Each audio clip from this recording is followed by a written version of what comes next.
미니멀 무비 미니멀리스트 여행작가 박작가입니다. 카메라를 켠 이유는요, 저를 비롯하여 같이 일하는 분들이 기분이 많이 침울해서 왜 이런 기분에 사로잡혔는지 말씀을 좀 드려볼까 합니다. 아시다시피 저는 인솔자를 하고 있습니다. 여행사를 통해서 의뢰를 하신 분들을 모시고 해외를 나가서 그분들의 안전과 편의를 돌보는 일을 하고 있고요. 여행사는 예약 단계에서 손님들이 어떤 성향을 가지고 있는지 파악하는데 도 같은 전문가들이에요. 그래서 실제로 만난 적은 없지만 통화 내용만으로도 이 손님이 어떤 성향을 갖고 있는지 저희들에게 정확하게 정보를 주고 그 정보들이 대부분은 사실로 맞아 들어갑니다. 이번에 제가 우려했던 정보를 받은 거는 손님이 예약 단계에서 말이 여기 튀었다 저기 튀었다 한다, 이런 손님이 계신다라는 정보를 받았고요. 실제로 그 손님을 만났을 때 여행사의 판단이 잘못되었구나, 이리 튀고 저리 튀고가 아니라 그냥 다른 세상에서 넘어왔구나, 이런 느낌을 받았고, 그런 분이 두 분이나 계신데 또 가족이세요. 그분들로 하여금 외국에서 뱃일 하러 온 직원 2명이 좌천되게 생겼고요. 그 중에 한 명은 직업을 잃을지도 모르게 된 상황에 처해 있습니다. 왜 그런 상황이 생겼냐면은 어마어마한 대우를 바라고 왔는데 저도 그렇고 다른 직원들이 그렇게 못 해드린 거죠. 이런 손님들을 만나면은 참 답이 없습니다. 여러분들이 흔히들 기사로 접하는 갑질은 저희는 아주 빈번하게 겪고 있는 거라서 그런 걸로 인한 정신적 데미지는 없는데, 정말 물리적으로 할 수 없는 것들을 원하면서 그걸로 주변 사람들을 조져버리는 그런 사람들이 오면은 미칩니다.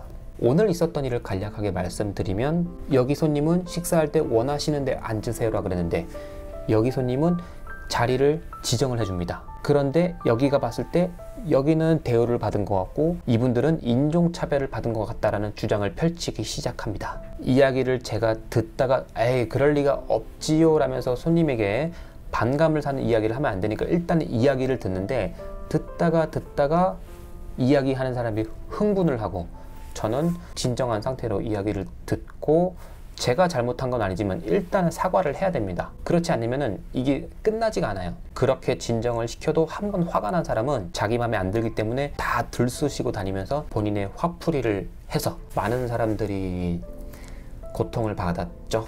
제가 예전에 손님한테 뺨을 맞은 적이 있습니다. 그거는 맞고 나서 저는 불쾌하지가 않았어요. 제 뺨을 때린 사람을 주변 사람들이 뭐라 그랬을 때 오히려 제가 다 말렸습니다. 그분은 정신지체가 있었거든요. 실제로 만나기 전까지는 정신지체가 있는지 몰랐는데 만났을 때 보자마자 알고 그분이 제 뺨을 때렸을 때 이분은 내가 이해를 하자, 조금도 기분이 나쁘질 않았어요. 그런데 정신지체가 아니라 딱 봤을 때 아주 멀쩡해 보이는데 조금 이야기를 해보면은 뭔가 이상한 게 느껴지다가 이야기를 하면 할수록 도무지 알 수 없는 세계관에 갇혀버린 사람들이 계시거든요. 맞춰드릴 수가 없습니다. 여행 오는 사람을 여행사가 상담할 때 손님 혹시 정신적으로 문제 있으세요? 라는 말을 안 한단 말이에요. 심지어 장애가 있는지도 여쭤보지 않습니다. 그래서 공항에 나갔는데 손님이 휠체어 타고 있는 경우도 있어요. 휠체어를 타고 계시는 건 전혀 문제가 없는데 그거를 사전에 말씀을 안 주시면은 가는 일정에 계단밖에 없거나 휠체어가 도무지 다닐 수 없는 길들이 있을 수 있잖아요. 그런 경우가 발생하면은 같이 간 일행들이 피해를 보게 됩니다. 장애가 있으신 분들이 미리 먼저 말씀을 주시면은 거기에 적합한 일정을 제안을 한단 말이에요. 그러니까 장애가 있으셔도 편하게 말씀을 주시면 되는데 혹시나 거절을 당할까봐 말씀 안 하시고 오는 경우가 있어요. 아마 저랑 같은 일을 하시는 분은 비슷한 경험이 있을 겁니다. 장애가 있을 때 여행을 가신다는 거에 대한 용기는 너무 좋고 멋있죠. 그리고 저는 그런 분들을 전적으로 지지하고 그분들의 여행을 환상적으로 만들어 드리고 싶은 마음밖에 없어요. 하지만 미리 말씀은 주셔야 된다는 거죠. 그래야 그에 맞는 적절한 조치를 취할 텐데 감추신다거나 정신적으로 문제가 심각해서 아니면 내가 너무 월등해서 모든 세상이 다 나를 못 맞출 정도로 내 아래에 있다라고 생각하시는 분들은 어떤 여행사가 돈을 갖다 쳐발라도 만족이라는 것을 시켜드릴 수가 없습니다. 제가 지금 그런 상황에 놓인 거예요. 지금 오신 손님 때문에. 저도 그 사람들이 그 정도로 문제가 있는지 몰랐는데 직원 2명에게 너무 심하게 컴플레인을 걸어서 굉장히 우울한 상태예요. 직원들이 컴플레인 걸린 부분이 정신적으로 문제가 있는 사람이 그랬다라는 게 본사로 넘어가는 과정이 쉽지가 않단 말이에요. 그러면 이 직원들이 잘못한 게 아니다라고 판단이 다시 내려갈 때까지 고통을 받아야 된다는 거죠. 지금 제 정신 상태는 누가 왜 저런 괴물을 만들었나, 그냥 그런 생각이에요. 저희는 단체를 맡으면 그분들하고 5일, 열흘, 길게는 그 이상 같이 지내야만 합니다. 성격이 안 맞거나 너무 맛이 간 사람, 갑질에 젖어 있는 사람과 이 일정을 함께 하면은 정신적 고통이 상당하죠. 저에게는 그 정신적 고통보다 그 사람들이 다른 여행객들에게 끼치는 악영향, 부정적인 기운으로 불쾌지수를 키우는 행동을 하는 그런 모습을 보는 게 가장 짜증나는 거예요. 짜증나면 일을 그만두면 되지 왜 그렇게 싫어하는 걸 계속 하냐? 사실 여행 작가로는 생계가 어렵고 여러분들이 생각하시는 것만큼 재력이 있는 것도 아니고 여행 다닐 돈은 필요하고 그러니까 비교적 자유로운 일을 찾다가 이걸 하게 됐기 때문에 짜증나도 해야 되고 짜증나도 또 참아야 되는 악순환의 연속이죠. 악순환이 해를 거듭할수록 점점 좋아지거나 제가 익숙해져서 그리고 손님들도 점점 갑질이 줄어들고 일을 하는 사람들의 배려심을 갖춰서 서로 좋은 기운을 갖고 여정을 떠날 수 있지 않을까라고 기대를 했는데 점점 반대로 가고 있는 것을 느끼고 있습니다. 이 일을 하면서 가장 안타까운 거는 많은 사람들이 허점을 찾으려고 그런다는 거죠. 허점을 찾아서 꼬집어서 혼내려고 하는 사람들이 너무 많아요.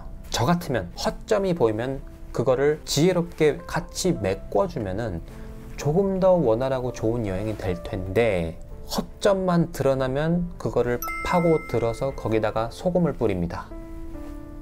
어떻게든 일하는 사람들, 종사원들을 아프게 하고 싶은가 봐요. 그 안에 좋은 사람들도 있지만 항상 좋은 사람들만 있는 경우는 없었습니다. 허점 후벼 파서 자기의 화를 표출하고 상대방을 아프게 하고 주변에 불편한 감정을 드러내고 막 내 맘대로 안 되는 이 상황에 막 짜증을 내고 싶은 그런 사람들이 있어요. 아주 간혹 가다가 1년에 한 번 완벽한 팀이 있는 경우가 있거든요. 그 팀은 왜 그러냐면은 회장님이 따라오는 회사 단체인데 아주 깨어있는 분들이 계시거든요. 그런 팀이 오면은 사람들이 회장님 앞에서 걔 진상짓을 할 수가 없잖아요. 회장님이 젠틀하고 종사원에 대한 존중이 있는 분들이 계십니다. 간혹 가다가 그런 팀이 오면은 완벽하게 돌아가지만 그분이 잠깐 쏙 빠지면은 분위기가 이상해지려고 하는 경우도 있기는 있어요. 그런 거죠. 제가 30명 단체를 모시고 나가면은 다 다른 사람들이 와서 30명이 되는 거예요. 좋은 사람도 있고 또 허점을 찾아서 자기의 화를 표출하고 싶어 하는 사람이 있습니다. 여러분들이 여행사를 통해서 여행을 가실 거면은 한 가지 이 말은 하면 여러분들 손해라는 거 말씀드리고 싶은 게 있는데요. 그것은 가이드나 종사원들한테 이런 말씀 하시는 거예요. 이 일 하다 보면은 다양한 사람 만나죠. 뭐 별의별 사람 다 있죠. 사람들이 많이 속색이죠. 이런 말 하는 분들이 정말 왜 그런지 모르겠는데 속을 썩입니다. 그래서 손님이 저에게 아유 별의별 사람 다 있죠 이러면은 그때부터 그 사람이 요주의 인물인데 거의 예외가 없어요. 왜 여행을 와서 기분을 잡칠까요? 기분 좋게만 여행을 다녀도 5일, 10일, 한 달 짧은 거 아닌가요? 저는 그렇게 생각을 합니다. 지금 제가 하는 일과 연관된 이야기로 많은 분들이 댓글로 써주신 내용 중에 박 작가가 가는 여행 따라가고 싶어요. 작가님이 여행사 차리면 대박 나겠어요. 이런 말씀 하시는데 제가 주도적으로 여행을 이끌고 갈 마음도 현재는 없고요. 만약에 제가 여행사를 차린다면 저는 손님 면접을 보고 그 사람이 면접에 합격하면 여행을 데리고 갈 거예요. 면접이란 건 이런 거죠. 여러 가지 소설을 만듭니다. 예를 들어 비행기를 타기로 했는데 비행기가 안 왔다. 공항에 무작정 노숙을 하게 생겼다. 그러면 항공사에서 해줄 수 있는 조치는 뭐냐? 천재지변이라서 아무것도 못 해준다. 알아서 공항에서 버티고 비행기를 타라. 자, 여기에 여행사는 뭘 잘못했나요? 일단 잘못한 게 없죠. 왜냐? 여행사가 천재지변을 일으켜서 비행기를 못 뜨게 한 게 아니잖아요. 그렇죠? 또 하나 소설을 써보면 비행기가 터키를 가기로 합니다. 가는데 기상 악화 또는 항공기 결함으로 불시착을 합니다. 어디로? 인도로. 그러면은 이거 여행사 잘못 있나요? 제가 유사한 경험들을 한 적이 있거든요. 일단은 화를 풀 수 있는 대상이 말이 통하는 사람이 저밖에 없으니까 정말 별의별 얘기를 다 들어요. 나의 시간을 돈으로 물어내라부터 해가지고, 반대로 내가 손님이라면 나는 종사원한테 그런 이야기를 할 수가 없는데, 왜냐면 그 사람이 잘못한 게 아닌데, 여행사가 잘못한 게 아닌데 왜 그런 이야기를 하는지. 불평, 불만 정도는 받아들일 수가 있지만 그거를 1명, 2명, 3명, 4명 받다 보면은 데미지가 쌓입니다. 그래서 아무것도 잘 모르고 그냥 일을 맡아서 가는 기업의 직원들이 출장을 갔을 때 미치는 거예요. 그런 상황들이 일어나면은 윗사람들이 개 지랄을 떠니까. 그리고 인솔자들이 초반에 많이 그만두는 이유가 이러한 상황에 너무 심한 스트레스와 상처를 받았기 때문에 여기서 회복을 하지 못하고 안 좋은 기억만 가지고 이 업계를 완전히 떠나버리는 겁니다. 저는 여행사를 차릴 일도 없지만 제가 차린다는 것 자체가 소설이고, 소설 안에서 손님 면접을 보고 또 그 안에서 소설들을 써가면서 버스에 펑크가 나서 도로 위에 갇혀 있는다거나, 편한 여행이 아닌 트레킹 여행이나 순례로를 가서 2층 침대를 써야 되는데 연배가 있는 사람이 2층을 쓰고 빨리 도착한 젊은 사람이 아래층을 썼을 때 윗사람이 아랫사람한테 눈치를 주면 안 된다라는 그런 동의. 하지 말자 이 말은. 어쨌거나 박 작가가 장담할 수 있는 부분, 정신 건강을 위하여 여행사 안 차립니다. 약속드립니다. 맹세합니다. 그리고 얼마 전 대전 이벤트에서도 말씀을 드린 부분인데, 제가 주도해서 여행객을 모객해서 박 작가와 함께 떠나는 여행, 이런 거는 아직 만들 생각이 없습니다. 제가 만들게 되면은 면접을 보고 싶은데 뭐 어떻게 또 그걸 하나요? 최근에 저를 떡상시켰던 인솔자 영상이 사실은 40분짜리입니다. 31분 뒤에 9분이 뭐냐? 왜 많은 분들의 성원에도 불구하고 구독자와 함께 떠나는 여행을 기획하지 않느냐에 대한 이야기를 한 거예요. 그 9분을 날린 이유는 듣는 이로 하여금 굉장히 민감하게 받아들일 수 있는 부분이 있다고 생각을 했었고, 저의 생각을 아주 현명하게 전달할 방법이 그 당시에는 없었어요. 그래서 후반 9분을 편집까지 다 해놓고 날렸습니다. 시도를 한번 해볼게요. 왜 제가 여행업에 종사하면서 구독자와 여행을 안 가느냐.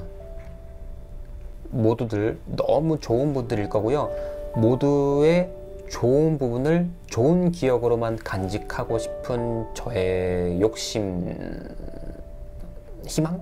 구독자님들과 여행을 간다는 것 자체가 제가 직접 기획을 하면 안 되는 이유 중에 하나가 바로 보험이 들어가야 되기 때문입니다.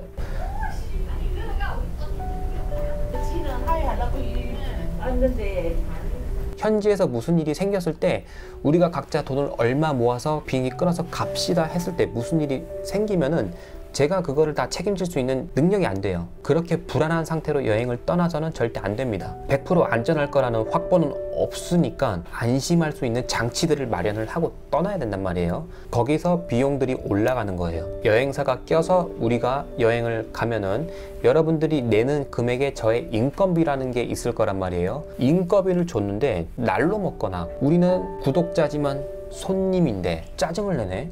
이런 인상을 갖게 해드릴 수는 없잖아요. 제가 친구랑 같이 가서 짜증을 내고 이런 모습을 여러분들께 보여드릴 수가 없겠죠. 여러분들이 아무리 편안하게 박 작가님 원래 하던 대로 하세요라고 했을 때 제가 정말 하던 대로 한다 그러면은 서로 좋은 기억만 갖고 귀국해서 다시 이 사이가 유지가 될 거라는 보장이 없단 말이에요. 다시 한번 말해, 모두들 분명히 좋은 사람들일 겁니다. 여행은 변수가 많아요. 저의 실수가 아닌 환경들로 인해서 여러분들의 불쾌지수가 올라가서 그게 서로의 불협화음이 일어나서 우리가 감정의 골이 깊어진다 그러면은 그 변수를 없앨 수 없으면은 이거는 안 가는 게 맞다고 보고요. 구독자분들이 서로 아는 분들이 아니잖아요. 우리가 공항이든 사전 모임을 갔던 한번 모임 장소에서 보시면은 그게 첫 대면이 되는 거죠. 그런데 서로의 기운이 또 안 맞을 수가 있어요. 제가 좀 예민한 편이라서 이 사이에서 불편한 기운이 도는 거를 감지를 좀 잘하는 편이거든요. 그러면은 저는 이 분위기를 누그러뜨리는 역할을 하면서 제가 가진 에너지 이상의 감정 소모를 하게 돼요. 또다시 한번 말해, 모두들 좋은 사람들이지만 제가 그거를 다 포용하지 못하는 박 작가의 역량 부족이고 그릇이 너무 작아서 일단은 핑계로 들고요. 그렇다고 아예 가능성이 없는 건 아닙니다. 우리가 여행지에서 우연히 만나서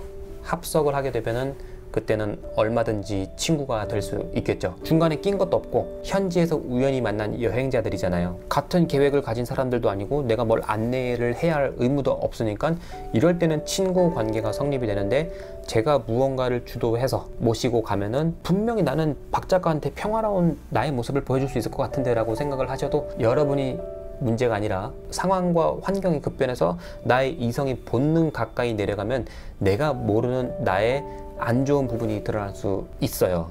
예전에 아주 힘든 여행을 인솔할 때는 동의서라는 걸 작성을 합니다. 중도 여행을 포기할 시 귀국 비용은 본인이 부담한다 라던가, 이렇게 동의서를 적어도 이걸 그냥 종이 쪼가리로만 보는 사람도 있어요. 이성이 바로 설 때 적었던 종이가 본능에 가까워지면 아무런 소용이 없는 거죠. 보셔서 아시겠지만 저는 일단 휴양을 하는 여행은 지금 하지 않아요. 나중에 얼마든지 할 수 있으니까. 제가 하는 여행들은 힘든 걸 각오를 해야만 떠날 수 있는 그런 여행들을 합니다. 그러면 왜 박 작가는 힘든 여행을 하느냐?